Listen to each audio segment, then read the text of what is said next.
The book of Exodus, chapter 18. Jethro, the priest of Midian, Moses' father-in-law, heard of all that God had done for Moses and for Israel his people, how the Lord had brought Israel out of Egypt. Now Jethro, Moses' father-in-law, had taken Zipporah, Moses' wife, after he had sent her home, along with her 2 sons. The name of the one was Gershom, for he said, I have been a sojourner in a foreign land.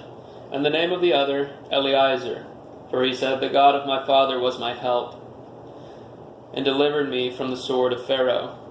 Jethro, Moses' father-in-law, came with his sons and his wife to Moses in the wilderness, where he was encamped at the mountain of God.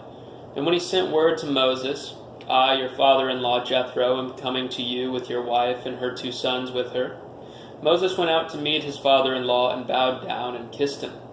And they asked each other of their welfare and went into the tent.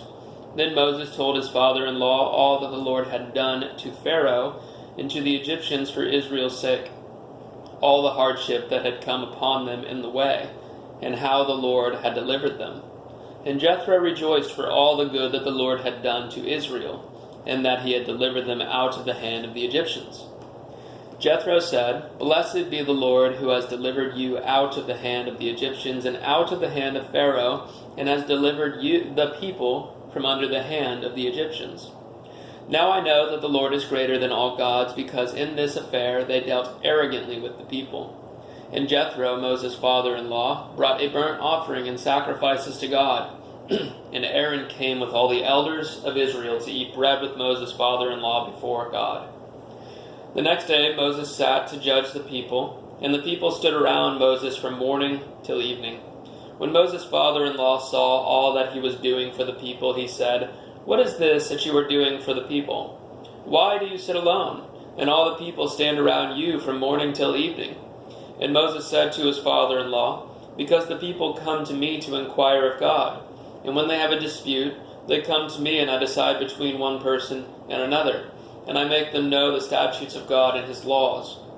Moses' father-in-law said to him, What you are doing is not good. You and the people with you will certainly wear yourselves out, for the thing is too heavy for you. You are not able to do it alone.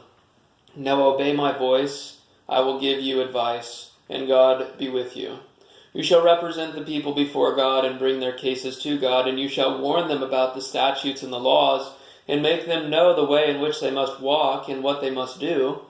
Moreover, look for able men from all the people, men who fear God and are trustworthy and hate a bribe, and place such men over the people as chiefs of thousands, of hundreds, of 50s, and of 10s, and let them judge the people at all times. Every great matter they shall bring to you, but any small matter they shall decide themselves.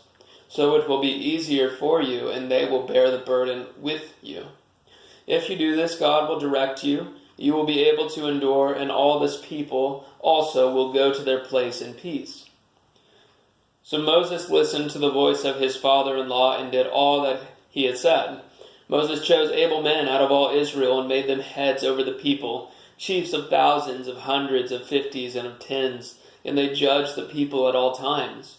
Any hard case they brought to Moses, but any small matter they decided themselves. Then Moses let his father-in-law depart, and he went away to his own country.